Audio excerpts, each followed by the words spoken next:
आपने अयोध्या का श्री राम मंदिर तो देखा होगा, मुंबई का अटल सेतु भी देखा होगा, स्टैचू ऑफ यूनिटी यानी सरदार पटेल की मूर्ति जो गुजरात में बनी थी वो भी देखा होगा और नरेंद्र मोदी स्टेडियम भी देखा होगा।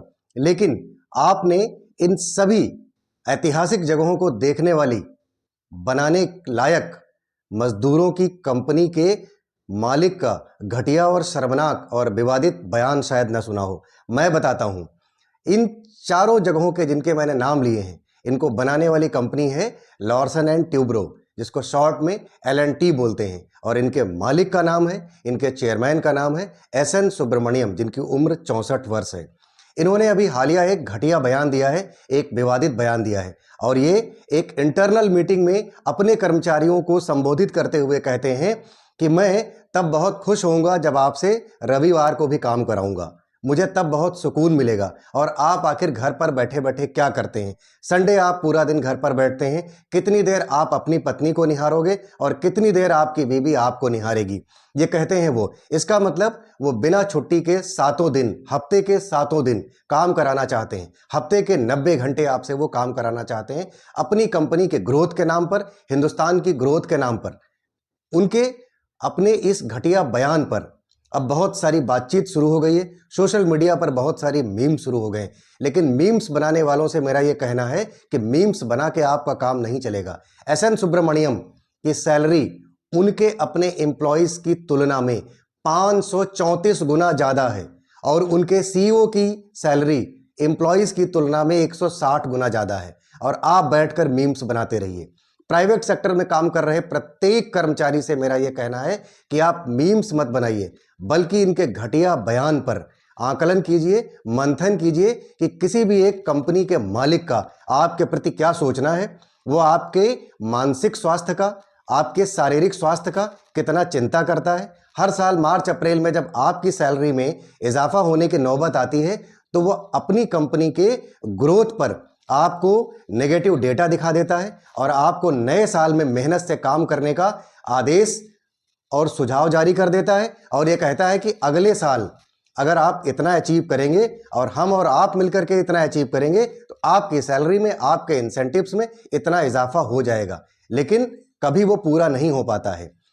49 घंटे 36 मिनट काम करने का इजाजत दे रहा है मैक्सिमम द फैक्ट्रीज एक्ट 1948, जो हिंदुस्तान में लागू है। मैक्सिमम 49 घंटे की वर्किंग 1948 एक्ट के हिसाब से हिंदुस्तान के प्रति मजदूर को, प्रति कर्मचारी को कहना चाहिए। जब मैं मजदूर की बात कर रहा हूं तो प्रत्येक उस व्यक्ति की बात कर रहा हूं जो पढ़ा लिखा हो या फिर अनपढ़ हो। अगर वो किसी भी ऑर्गेनाइजेशन में किसी भी तरीके का काम करता है तो वो मजदूर की श्रेणी में आता है। लेकिन इन्फोसिस के चेयरमैन इस सीरीज में कोई अकेले नहीं है। इन्फोसिस के चेयरमैन नारायण मूर्ति भी, 78 वर्षीय नारायण मूर्ति भी इस देश को एक बड़ी अर्थव्यवस्था बनाने के नाम पर 90 घंटे काम करने की नसीहत इस देश के युवाओं को देते हैं। इस देश के युवा आखिर ह्यूमन बीइंग है या फिर इनह्यूमन बीइंग है? उनके अंदर दिल और दिमाग है या नहीं है? उसकी स्वस्थता आवश्यक है या नहीं है? क्या ऐसे में मानसिक स्वास्थ्य और शारीरिक स्वास्थ्य मेंटेन रहेगा? 90 घंटे काम करने का आदेश जारी करने वाले ये जो पूंजीपति और सामंतवादी लोग हैं, आखिर इनके पीछे कौन सी ऐसी ताकत है? क्या कार्यपालिका, विधायिका और न्यायपालिका सब चुपचाप मौन होकर के इस देश के युवाओं का शोषण करवाती देखती रहेंगी? ये हालात इस देश के अंदर हैं।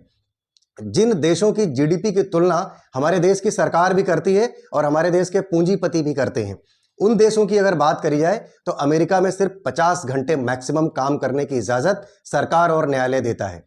चाइना और जापान सिर्फ 40 घंटे काम करने की इजाजत है। इससे ज्यादा अगर आप अपने एम्प्लॉइज से वहां पर काम कराते हैं तो वह अपराध की श्रेणी में आता है, और वह अपराध घोर दंडनीय की श्रेणी में भी वहां पर आता है। जर्मनी और ब्रिटेन में सिर्फ 48 आवर्स का वर्किंग कल्चर है। फ्रांस में सिर्फ 35 आवर्स का वर्किंग कल्चर है। क्या उन देशों से हमें कुछ सीखना चाहिए कि नहीं सीखना चाहिए? इस पर एक बड़ा गजब का बयान एक और पूंजीपति का आता है, आनंद महिंद्रा, जो महिंद्रा एंड महिंद्रा के चेयरमैन हैं। उन्होंने सबसे पहले तो यह जवाब दिया कि मेरी वाइफ बहुत खूबसूरत है, मैं चाहता हूं कि मैक्सिमम टाइम जो अपने काम के बाद बचे वो मैं उनके साथ गुजारूं। क्या पत्नी कोई ऑब्जेक्ट है क्या? या पत्नी कोई चीज है सिर्फ देखना और दिखाना ही उसके साथ काम है? क्या एक पुरुष जो काम करने के बाद अपने घर पहुंचता है तो उसके पास सिर्फ पत्नी को देखना और दिखाना ही काम है? क्या उसके पास बच्चों की परवरिश का काम नहीं है? घर की जिम्मेदारियों का काम नहीं है? माता पिता की सेवा और माता पिता की दवाइयां और स्वास्थ्य की देखभाल करना उनका काम नहीं है? क्या बच्चों की शिक्षा पर निगरानी रखना एक भारतीय पुरुष का काम नहीं है? जिस तरह के विवादित बयान यहाँ के पूंजीपति दे रहे हैं, क्या उनको शर्म नहीं आनी चाहिए? आनंद महिंद्रा अपनी बात में क्लियर मेंशन करते हैं कि वो वर्किंग आवर्स की बात को कतई नेगेटिव और नेग्लिजेंसी की तरह देखते हैं। वो कहते हैं कि हम प्रोडक्टिव वर्क चाहते हैं, हम इफिशिएंट वर्क चाहते हैं और हम क्वालिटी वर्क चाहते हैं। अगर हमारा कर्मचारी हफ्ते में 10 दिन भी काम करता है तब भी वह देश में एक बड़ा मुकाम हासिल कर सकता है, हमारी कंपनी को एक बड़े आयाम तक स्थापित करा सकता है, बशर्ते वह मन से 10 घंटे काम करे। इस 90 घंटे काम करने के कल्चर के पीछे कौन पूंजीवाद है और कौन सामंतवाद है, इसी का विरोध होना चाहिए। इस देश के युवाओं को भी विरोध करना चाहिए और इस देश की विधायिका, कार्यपालिका और न्यायपालिका को विरोध करना चाहिए। प्रत्येक प्रदेश की सरकार को विरोध करना चाहिए। जब इस देश की पूरी व्यवस्था युवाओं पर ही अडिग है, तो अगर इस देश के युवाओं का स्वास्थ्य अच्छा नहीं होगा, मेंटल हेल्थ अच्छी नहीं होगी, तो वो काम क्या खाक कर पाएंगे? आज आप देख सकते हैं कि 28 से और 34 साल के बीच की उम्र के युवाओं का ब्रेन स्ट्रोक हो रहा है, हार्ट अटैक हो रहा है ड्यू टू अनइथिकल प्रेशर। इस स्थिति में इस देश के युवा कहां तक सुरक्षित हैं? और कर्मचारियों में महिलाएं भी आती हैं। उन महिलाओं को तो बच्चों से लेकर, घर से लेकर, पति से लेकर हर एक जिम्मेदारी का निर्वहन करना है। क्या 90 घंटे वो एसएन सुब्रमण्यम की कंपनी में काम करने के बाद बीइंग ह्यूमन अपनी लाइफ में सरवाइव कर पाएंगी? क्या कोई मेडिकल बुलेटिन सरकार की तरफ से जारी होता है? और इन मालिकों से स्पष्ट रूप से यह कहना चाहता हूं कि क्या आप जिस तरीके से काम लेने की शिक्षा दे रहे हैं और काम लेने की अनाधिकृत योजना बना रहे हैं, इसके एवज में क्या आप अपने एम्प्लॉय की सैलरी में इजाफा करने का, उनकी मेंटल हेल्थ का, यदि वो बीमार हो जाएं तो उनकी इलाज का खर्च आप किसी इंश्योरेंस कंपनी के थ्रू वहन कर सकते हैं? क्या असामयिक मौत पर उनके परिवार को उतना मुआवजा आप देने के लिए तैयार हैं जिससे उनका परिवार उस पुरुष के बिना सरवाइव कर पाएगा, उसके बच्चे पढ़ पाएंगे? क्या इस तरीके की कोई पॉलिसी एसएन सुब्रमण्यम जैसे लोगों के पास में है? उनके पास कोई जवाब नहीं होता है। उनके पास सिर्फ अगर प्लानिंग है तो एम्प्लॉय का शोषण करना, उसका खून चूसना और देश के नाम पर, राष्ट्रवाद के नाम पर, थोथे राष्ट्रवाद के नाम पर इस देश के युवाओं का शोषण करना उनकी प्लानिंग है।